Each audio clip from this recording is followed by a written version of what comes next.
God, I stand to repent my sins. Let your blood wash me clean, for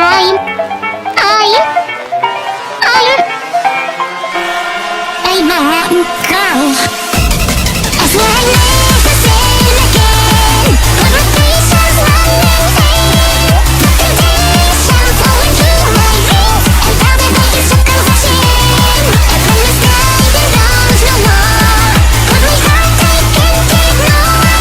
Your dreams stay falling up my head. I'm a dark now. I'm beneath the bleachers. Just look me in the smoking mirrors.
Hey everyone, so we have some Heartopia news.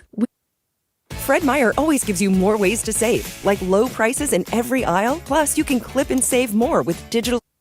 Good morning, everyone. I hope your day is going well. The Amazing Digital Circus is a very good web series that I'm very fond of. And today I'm going to talk about the newest episode because a lot happens in it. And I feel like if I don't talk about it, I will just explode. This episode is honestly insane.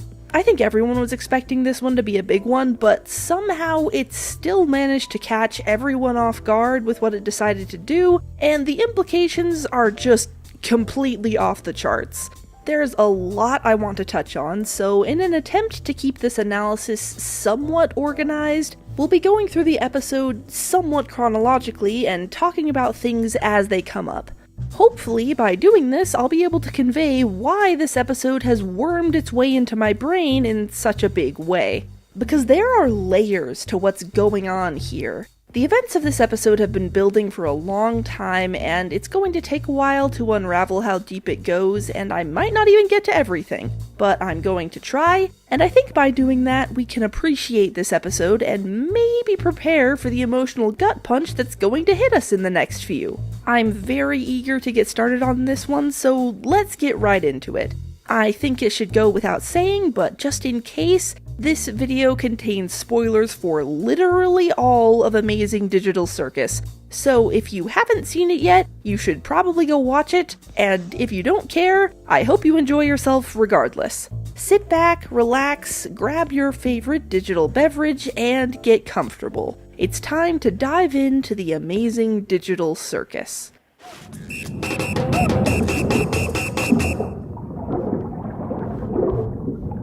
Hey there! If you want to find my sunken treasure chest, you'll have to try better than that. Episode 7 starts fairly normally, with the gang waiting around for Kane's daily adventure, or in Zubal's case, hiding from that adventure. There are a couple of things in this opener that are odd, the first and most obvious being that Jax isn't here. Did you know that Jax makes an appearance within the first minute of every episode except this one? He always shows up pretty early and is usually very involved in the setup of whatever the episode's doing, so the fact that he's not here at all is notable. And his absence is extra obvious because Zubal trying to hide from Kane and getting found is something that happened beat for beat in the previous episode. Not only is Jax not here, the writing is taking very specific steps to make sure that we notice he's not here and wonder where he is. The second strange thing about this opening is that once Kane shows up, he apparently doesn't have anything planned for the day. Which is very weird when you consider that he's the person who said making adventures was his one and only purpose and not doing them would probably drive them insane. But don't think about that, because while he doesn't have an adventure, he does have a bit prepared. And this bit, this Chinese room bit, is actually extremely important to the overarching plot and themes of the episode. So what exactly is this Chinese room referencing? In order to understand that, we need to talk about the Turing test. Just as a general disclaimer, both the Chinese room and the Turing test are philosophical concepts created to debate the possible humanity of machines, which means they can get really complicated really fast. I'm doing my best to still include some nuance when talking about them, but I'm trying to keep things simple for the sake of time, so just keep that in mind if this is something you're very passionate about. I know that this is something we could talk about for ages, I'm just trying to explain it simply so that we can get to my point. The Turing test, also known as the imitation game, is a theoretical test created by Alan Turing. In this test, a human judge has a conversation with two players, one of which is human and the other is a computer. The judge asks the two players questions through a locked door and tries to figure out which of the players is human. And if they can't tell the difference between the computer and the human, then the computer has passed the Turing test. It's important to note that the Turing test is not explicitly meant to figure out if a computer can have thoughts, even though that's often how people explain it. In the original paper, this is the question Turing wants to answer, but he acknowledges that in order to do that, he would need to establish general, agreed-upon definitions for terms like think and machine, and that would introduce a bunch of problems. So instead, he wants to ask the closely related question, can a machine convince someone that it is a person? Now, some would argue that these are basically the same question. That if a machine can convince you it's a person, that's good enough, and that means a machine can think. The Chinese room, a concept created by John Searle, is a rebuttal to that line of thinking. In this theoretical scenario, a native Chinese speaker passes Chinese characters under a door. There's a computer in this room that can perfectly translate and communicate in Chinese, to the point where the native speaker believes they're having a conversation with another native speaker. Now, here's the question. Does the computer actually understand Chinese, or is it just simulating the ability to understand Chinese? Let's say we replace the computer with a person. You give them a Chinese to English dictionary and vice versa, and the native Chinese speaker then slips them Chinese characters under the door. By following the program the computer did step by step, the person could also have a conversation with the native speaker that's convincingly authentic.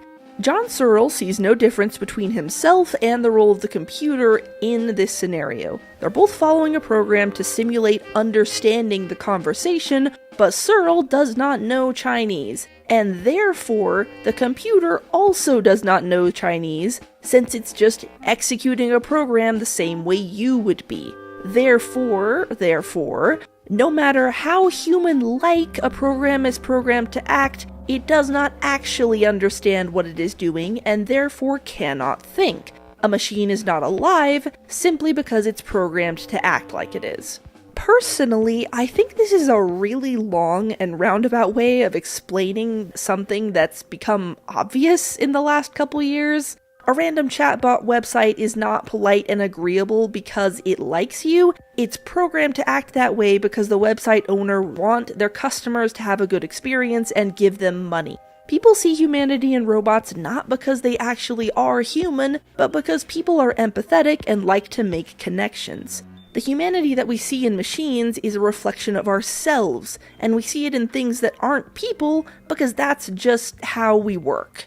I should warn you, I am programmed with a failsafe measure. As you approach the kill switch, I will begin to beg for my life. Chidi, no! Chidi, please, don't hurt me. I don't want to die, please. Again, I am not human. I can't die. Your pleading seems so real. Oh yes, it is a very effective failsafe. So, what does this have to do with the amazing digital circus? Basically, everything. The use of the Chinese room in this episode, first as a bit and then as a set piece, is extremely intentional.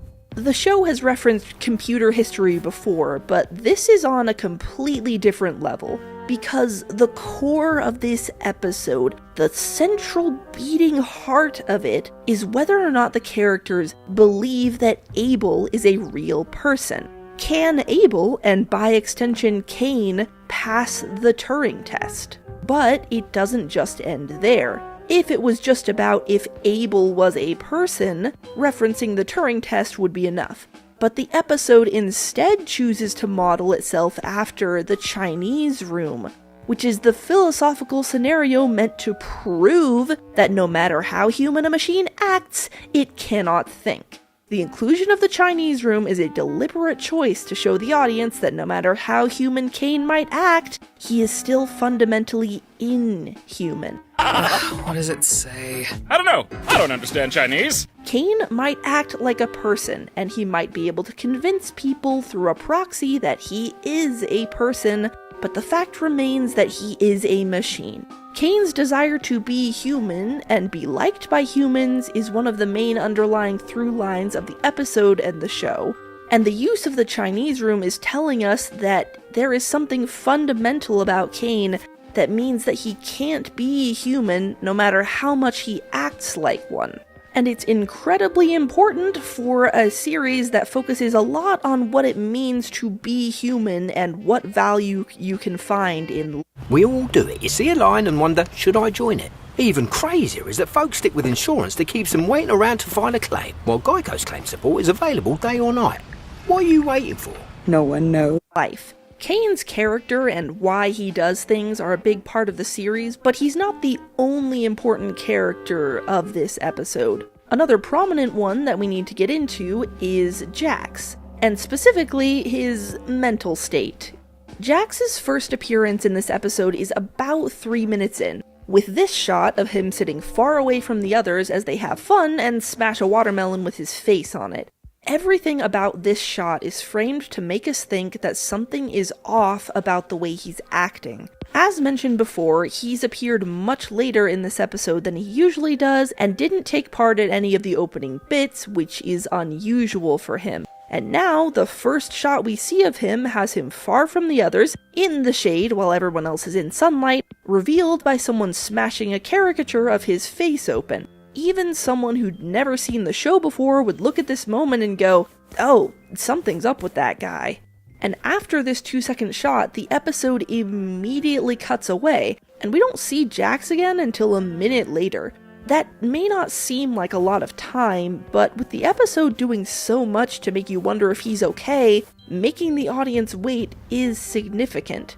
Even if you're having a fun time watching this fish lose his life savings, there's some part of your mind still wondering about Jax. What's going on with him? Why haven't we seen him more? Is he okay after last episode? When does this terrifying shot from the trailer happen? When we finally return to Jax and actually get to see him interact with someone, alarms are still ringing because he's really not acting the way he normally does. Which brings up the question, how does Jax normally act? And by extension, why does he act that way normally?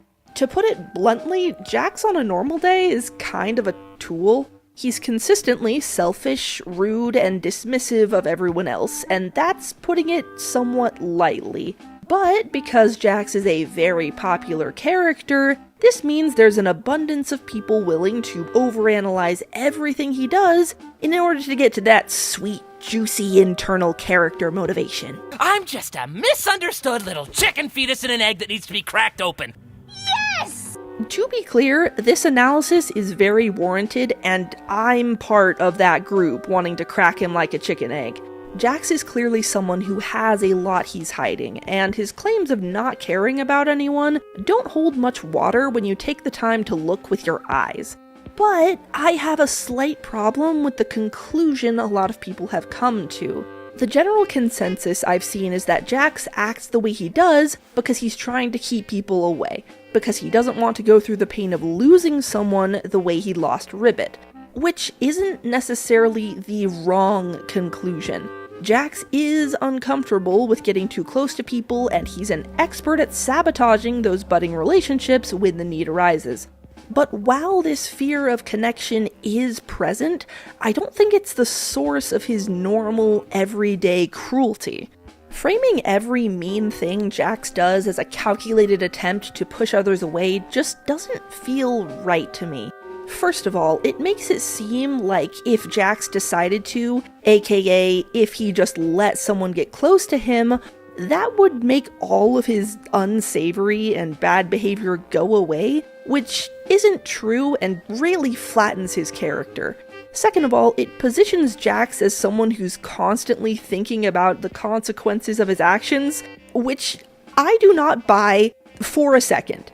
Jax is a lot of things, but person who thinks through what he's doing all the time is not one of them. There is a consistency to the way he behaves, but it doesn't match with the idea of him systematically keeping everyone at a distance. In fact, if you pay attention, he doesn't actually seem like he wants to be alone most of the time. He has an established dynamic with most of the people in the circus, and even if that dynamic is antagonistic, that still means there's a connection there, a common routine that Jax is invested in maintaining. And I think this is the actual reason that Jax acts the way he does.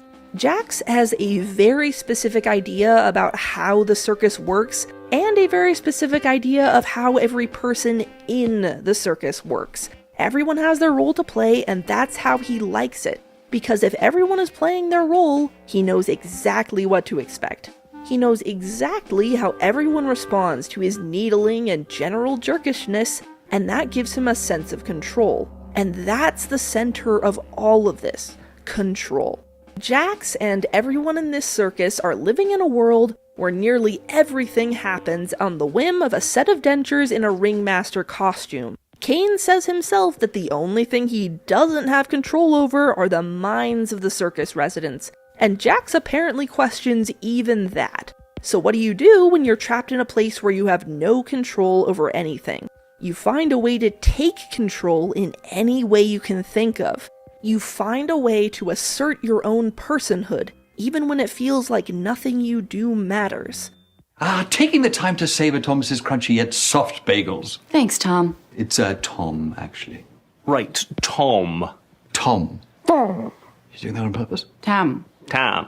How have we got to Tam? Huzzah! A toast to breakfast. Tired of changing your roll? Upgrade to the Charmin Forever Roll. And go up to 1 month before changing your roll. Comes with 2 Forever Rolls. And a premium stainless steel roll holder. Oh yeah. Jax knows that acting a specific way will get him a specific reaction. If he acts like a jerk, Ragatha will scold him, Zooble will scowl at him, Gangle will try and avoid him, and Kinger won't notice. And that makes him feel better. It makes him feel in control. All of the characters do things to try and feel in control. Jax is just the most obvious about it. Zooble makes the conscious decision to avoid most adventures and has only started participating in earnest recently. Gangle's requested adventure puts her in a position of power where she actually calls the shots for once and can punish her bully. Kinger's forgetfulness probably isn't intentional on his part.